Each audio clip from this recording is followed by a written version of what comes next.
আসসালামু আলাইকুম। আমাদের বারান্দায় একটা খুব সুন্দর পেঁপে গাছ আছে। সেই পেঁপে গাছ নিয়ে আজকে একটা ভিডিও বানাতে যাচ্ছি। পেঁপে গাছের ঔষধি গুণ কিংবা পেঁপে গাছের যে ফল পেঁপে সেটা কিভাবে খেতে হয় এরকম কিছু যে আমি বলতে যাচ্ছি না, এ ব্যাপারে নিশ্চিত থাকতে পারেন। আমি আসলে যেটা বলতে চাই সেটা হলো, এই পেঁপে গাছটা এত সুন্দর, এটার দিকে আমি অনেকবারই তাকিয়ে থাকি। এটার সৌন্দর্য দেখে না, আশায় যে কোনো একদিন পেঁপে ফলটা এই গাছে ধরবে, এই আশাতে। অনেকেই বলে কি ধরবে না, আমি মনে করছি ইনশাল্লাহ একদিন ধরবে। যারা মনে করছেন ধরবেন না তাদেরকে আমি ফ্যাসিমিস্ট বলি।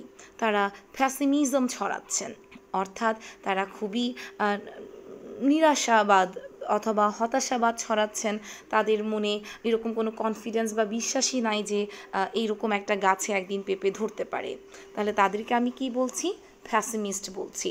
আর তাদের এই কর্মকাণ্ডটাকে আমি কি বলছি? ফ্যাসিমিজম বলছি।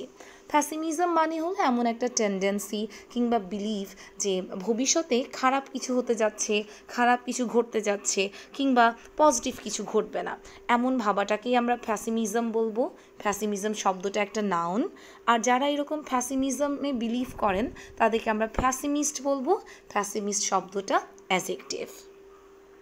সো আমার এই পাপায়া ট্রি কিংবা পেঁপে গাছ নিয়ে আমার যেটা আছে, এই গাছে একদিন ফল ধরবে ইনশাল্লাহ, সেটাকে আমি বলবো অপটিমিজম। অপটিমিজম একটা নাউন, এটাকে আমরা বলতে পারি আশাবাদ, তাই না? হোপফুলনেস কিংবা কনফিডেন্স যে ফিউচারে ইনশাল্লাহ ভালো কিছু হবে, সাকসেসফুল কিছু হবে। এই অপটিমিজম নাউনটা হচ্ছে আমার কাজ, যেটা আমি করছি সেটার নাম, অর্থাৎ আমি যে আশা করছি সেটার নাউন হচ্ছে অপটিমিজম। আর আমি যে অপটিমিস্টিক, আমার এই অ্যাডজেক্টিভটা বাংলা আমি যদি বলি তাহলে কি বলতে পারি বলো তো? আশাবাদী। আমি একজন আশাবাদী, তাই আমি অপটিমিস্টিক। আর আমার যে কাজ, এই আশা করার যে কাজ, এই কাজের নামটা হচ্ছে আশাবাদ বা অপটিমিজম। আচ্ছা, চলো এবার মজার একটা জিনিস তোমাদেরকে বলি। আমি এই পেঁপে গাছ নিয়ে একটু পড়াশোনা করছিলাম। কেন? জাস্ট ইন্টারেস্ট, কারণ নাই কোনো স্পেসিফিক। আর যেহেতু তোমাদের সাথে একটু কথা বলবো এই পেঁপে গাছটা নিয়ে, তাই ভিন্ন কিছু জানাতে পারলে আসলে আমার খারাপ লাগে না, ভালোই লাগে। তোমাদের যার যেটা শেখার ইচ্ছে কিংবা প্রয়োজন তোমরা সেটাই শিখবে। আমি দেখেছি এই পেঁপে গাছের একটা আয়ুর্বেদিক নাম আছে, নামটা আমার খুব ভালো লেগেছে, তাই তোমাদের সাথে শেয়ার করতে চাই। নামটা হলো অমৃততুম্বী। অমৃততুম্বী। আমি যা যা শব্দ উচ্চারণ করছি বাংলা কিংবা ইংরেজি একটু ভিন্ন গোছের, তা সমস্তই তোমাদের জন্য উপরে ক্যাপশনে লেখা থাকবে। এই পেঁপে গাছের আয়ুর্বেদিক একটা নাম আছে, সেটা আমরা শিখলাম অমৃততুম্বী।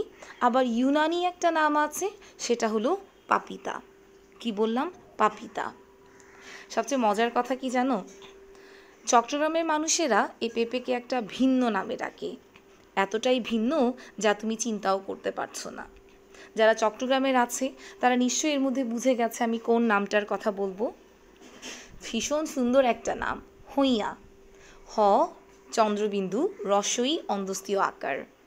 এটা শুধু জানার জন্য জেনে রাখা, কারণ তোমার যদি কোনো চট্টগ্রামের বন্ধু বা বান্ধবী থাকে যার বাসায় তুমি খেতে গেছো, পেঁপের কোনো একটা তরকারি দিয়ে তোমাকে জিজ্ঞেস করছে তুমি কি হইয়া হবে, তখন তো তুমি বুঝবে না, তাই না বলো তো? তখন তো তোমার যদি এই শব্দটা জানা থাকে তাহলে তুমি বুঝতে পারবে তারা আসলে তোমাকে পেঁপে বা পাপায়া অফার করছে। আমি উপরে বানানটা লিখে দিচ্ছি, এই ভীষণ মজাদার শব্দটা তোমরা মনে রাখবে। অনেকে ভাবেন কিংবা চিন্তা করেন ইংলিশ শেখাতে গিয়ে কেন আমি বিভিন্ন রকম বাংলা শব্দ বা ভিন্ন ভিন্ন অঞ্চলের শব্দ বলি, আমার তো শুধু ইংরেজি শেখার কথা। আসলে কি জানেন তো, বিশ্বজোড়া পাঠশালা আমাদের, সবার আমরা ছাত্র, নানানভাবে নতুন জিনিস শিখতে হবে দিবারাত্র। আসসালামু আলাইকুম।